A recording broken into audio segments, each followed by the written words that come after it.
kabar kalian semua di rumah?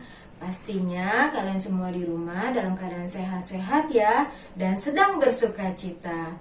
Iya, kita bersuka cita adik-adik karena pada hari ini kita boleh kembali beribadah. Kita boleh kembali memuji, memuliakan nama Tuhan, dan sebentar kita mau mendengarkan firman Tuhan. Nah, sekarang kita mau memulai ibadah kita seperti biasa. Kita siapkan diri kita masing-masing, kita siapkan hati kita duduk yang manis, kita mau menaikkan satu pujian, Bapa Engkau baik.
Terima kasih untuk pagi ini, untuk hari ini Tuhan. Terima kasih untuk berkat dan kasih Tuhan Yesus. Tuhan, kalau sebentar kami mau memulai ibadah sekolah minggu kami, Tuhan tolong berkati ibadah kami dari awal, pertengahan hingga akhirnya. Terima kasih Tuhan Yesus yang baik. Hanya di dalam nama Tuhan Yesus kami berdoa dan mengucap syukur. Haleluya. Amin. Nah, adik-adik, sekarang kita mau memuji Tuhan. Kita bangkit berdiri semuanya, yuk. Kita nyanyi dari terbit matahari. Ya, kita mau memuji Tuhan dari mulai terbitnya matahari sampai nanti terbenamnya matahari. Kita mau senantiasa memuji Tuhan. Yuk, semuanya bangkit berdiri. Pakai gerakan ya semuanya ya. Dari terbit matahari sampai pada masuknya, biarlah nama Tuhan dipuji. Dari terbit matahari sampai pada masuknya, biarlah nama Tuhan dipuji. Puji Tuhan.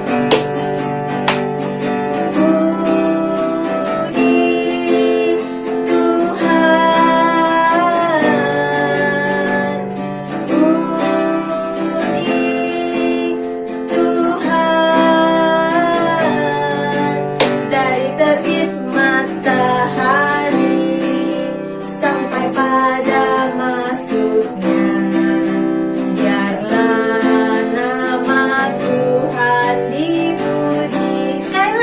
terbit matahari. Dari terbit matahari sampai pada masuknya, biarlah nama Tuhan dipuji. Dari terbit matahari sampai pada masuknya, biarlah nama Tuhan dipuji. Ya, sekarang kita mau sambung dengan lagu Dalam Nama Yesus, Dalam Nama Yesus. Bisa semua kan? Ya, yuk semua pakai gerakan ya.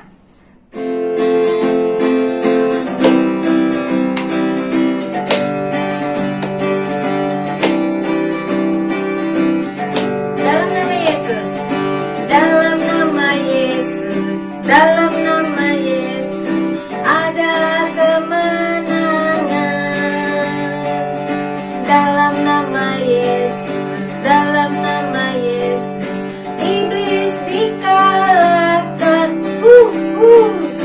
Dalam nama Tuhan Yesus siapa dapat melawan?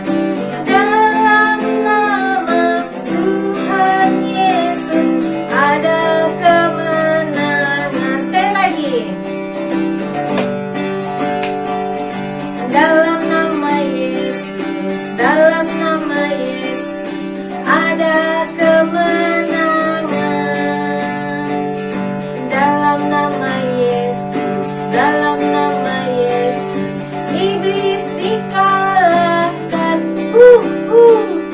Dalam nama Tuhan Yesus siapa dapat melawan? Dalam nama Tuhan Yesus ada kemenangan.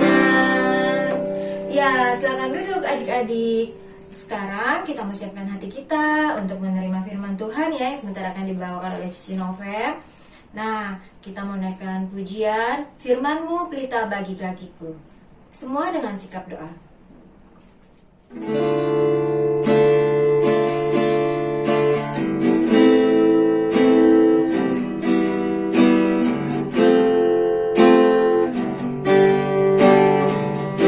Firman-Mu pelita bagi kakiku.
kalau kami sudah memuji, memuliakan nama Tuhan. Sebentar kami hendak mendengarkan firman Tuhan. Tuhan tolong kami, persiapkan hati kami, tolong sucikan dan kuduskan hati kami Bapa, agar kami boleh mengerti firman Tuhan hari ini. Terima kasih Tuhan Yesus, tolong agar firman Tuhan boleh menjadi berkat dan kekuatan bagi hati kami. Hanya di dalam nama Tuhan Yesus kami berdoa dan mengucap syukur. Haleluya. Amin.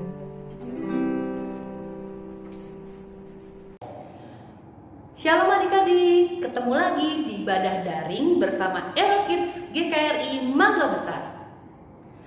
Adik-adik, sekarang saatnya untuk kita mendengarkan firman Tuhan. Ayo semuanya duduk yang baik dan siapkan hati untuk mendengarkan firman Tuhan. Nah, sekarang Cinofem mau mulai nih. Coba adik-adik perhatikan gambar Cinofem ini. Gambar apa adik-adik? Benar sekali, gambar rumah.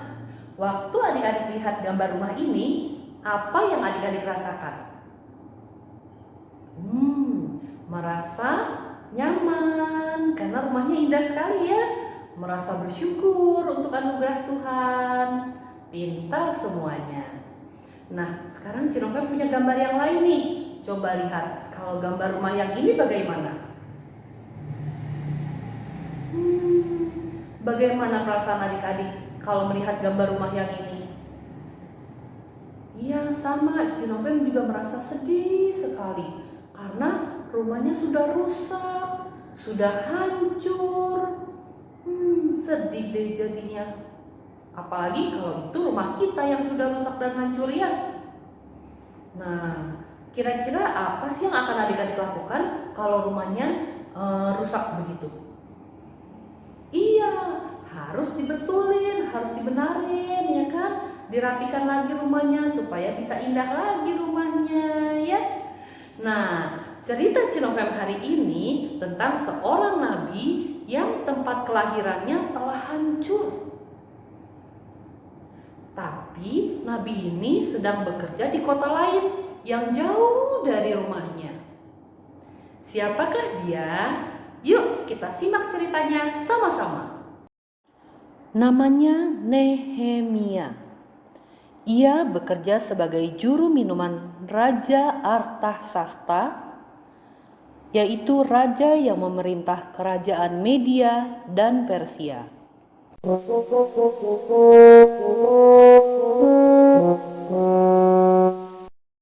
Nehemia adalah seorang Yahudi yang bekerja di daerah Puri Susan. Beberapa tahun sebelumnya, orang Yahudi dijadikan tawanan oleh Babilonia. Ketika kerajaan Media dan Persia dikalahkan oleh Babilonia, banyak orang Yahudi seperti Nehemia berpindah ke kerajaan baru ini. Ada juga beberapa orang Yahudi yang telah kembali ke Yerusalem untuk membangun kembali Bait Allah. Suatu hari datanglah Hanani, salah seorang dari saudara-saudara Nehemia, dengan beberapa orang dari Yehuda. Nehemia pun menanyakan tentang keadaan kota Yerusalem dan orang-orang Yahudi yang terluput, yang terhindar dari penawanan. Mereka pun menceritakan kepada Nehemia bahwa orang-orang yang masih tinggal di Yerusalem ada dalam kesukaran besar dan dalam keadaan tercela. Tembok Yerusalem telah terbongkar dan pintu-pintu gerbangnya telah terbakar.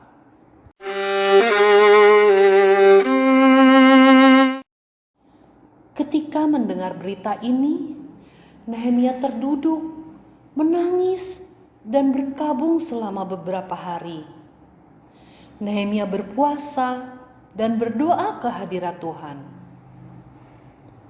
Nehemia juga mengakui dosanya dan dosa bangsanya. Kemudian Nehemia mengingat janji Tuhan, yaitu apabila bangsa Israel mau berbalik kepada Tuhan dan tetap mengikuti perintah-perintah Tuhan, maka sekalipun orang-orang buangannya ada di ujung langit, akan Tuhan kumpulkan kembali dan Tuhan bawa ke tempat yang Tuhan pilih untuk membuat nama Tuhan diam di sana. Nehemia juga memohon kepada Tuhan agar memberi kesempatan kepada Nehemia untuk berbicara kepada raja tentang situasi kota Yerusalem.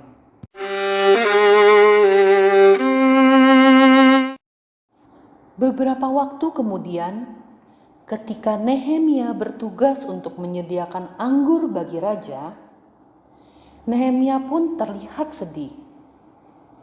Sehingga raja bertanya kepadanya, "Mengapa mukamu muram, walaupun engkau tidak sakit? Engkau tentu sedang bersedih hati." Nehemia pun menjawab kepada raja, "Hiduplah raja untuk selamanya.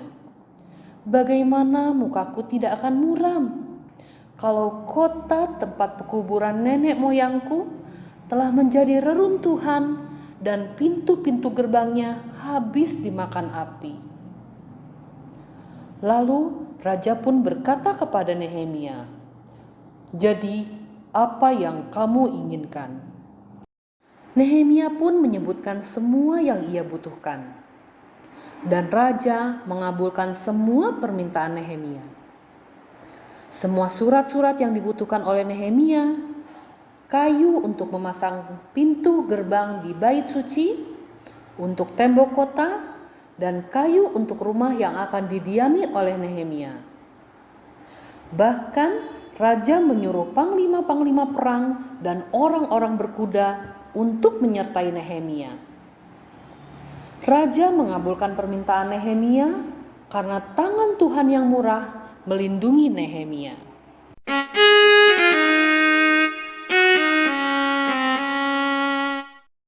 Nehemia pun berangkat menuju kampung halamannya Yerusalem dengan pertolongan Tuhan.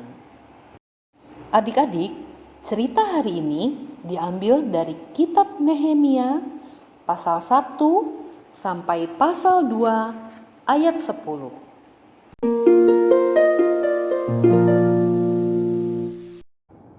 Adik-adik sudah lihat kan apa yang dilakukan Yeremia ketika dia mendapat masalah atau dalam keadaan bersedih? Ya, Yeremia berdoa. Adik-adik juga begitu ya. Kalau kalian sedang bersedih, sedang ada masalah, kalian bisa kok berdoa dan datang pada Tuhan. Nah, kenapa sih Cinovem kita berdoa? Nah, ketika kita berdoa, kita berserah dan mengandalkan Tuhan yang adalah sumber kekuatan dan pertolongan kita. Kan ada lagunya, Tuhanlah kekuatan dan mazmurku. Seperti itu ya adik-adik. Nah, jangan lupa berdoa itu juga kita bersyukur kepada Tuhan. Selanjutnya, ketika kita berdoa, apakah Tuhan akan menolong kita? Tuhan pasti menolong kita dengan caranya Tuhan yang ajaib. Cinovem jadi ingat satu cerita nih. Ceritanya ada seorang anak.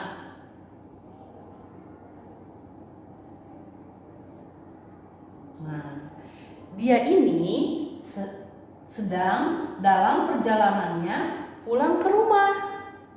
Ceritanya dia di sekolah nih, dia mau pulang ke rumah nih ya.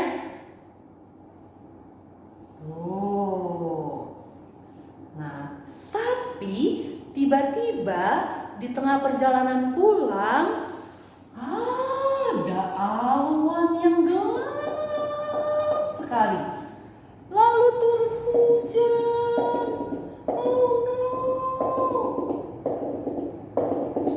Jadilah dia bersedih. Nah, ketika dia dapat masalah seperti ini, dia berdoa, Tuhan, aku kan mau pulang. Tuhan tolong ya supaya hujannya bisa berhenti dan aku bisa pulang. Seperti itu. Nah, tapi adik-adik, Tuhan kan menolong punya caranya sendiri. Tiba-tiba ada temannya tuh yang datang bawain payung buat dia. Ditawarin, nih aku bawa payung cadangan kok. Nih kamu pakai aja payung aku sama jas hujan aku. Tapi dia bilang apa? Enggak. Nanti juga Tuhan akan berhentiin hujannya. Tuhan kan pasti tolongin katanya. Nggak usah, kamu bawa pulang aja payungnya sama jas hujannya gitu. Nah akhirnya temennya pulang deh, nggak jadi kasih pinjam payungnya deh. Terus dia berdoa lagi, Tuhan tolong ya supaya hujannya berhenti dan aku bisa pulang. Terus datang lagi nih temannya yang bawa mobil. Nah temannya datang bawa mobil, kasih tumpangan sama dia nih. Sini, kamu pulangnya naik mobil aku aja katanya. Yuk sini pulang naik mobil aku sini, supaya aku anterin sampai ke rumah kamu, supaya kamu gak kehujanan. Dia bilang, enggak mau. Aku kan nanti kan Tuhan akan berhentiin hujannya. Tuhan pasti tolong aku kok. Ya, dia nggak mau ditolongin sama temennya. Nah, akhirnya temennya pergi lagi. Ya, akhirnya dia ini pulang dengan hujan-hujanan sampai ke rumahnya dan akhirnya besoknya sakit deh. Nah, kira-kira tindakan dia ini benar nggak adik-adik? Iya, tindakan dia tidak tepat karena walaupun kita berdoa, kita juga harus tahu bahwa pertolongan Tuhan itu bentuknya tidak selalu seperti yang kita mau. Tapi Tuhan pasti kasih yang terbaik buat kita, ya? Nah, adik-adik, kita kan tidak tahu pertolongan Tuhan datangnya seperti apa dan kapan. Tapi kita harus tetap percaya bahwa Tuhan pasti menolong kita semua tepat pada waktunya. Nah, yuk kita hafalkan ayat hafalan kita hari ini adik-adik. Kita buka Alkitabnya dari Mazmur pasal 121 ayat 2. Nah, jadi 1212. Ya, Mazmur 121 ayat 2. Yuk kita baca sama-sama. Pertolonganku ialah dari Tuhan yang menjadikan langit dan bumi. Pendek ayat hafalannya. Ayo kita ulangin lagi sama-sama. 1, 2, 3. Mazmur 121 ayat 2. Pertolonganku ialah dari Tuhan yang menjadikan langit dan bumi. Sudah hafalkan adik-adik? Gitu dong, jangan malas hafalin ayat Alkitab ya. Yang rajin berdoa, rajin sekolah minggu. Dan juga kita harus rajin baca firman Tuhan.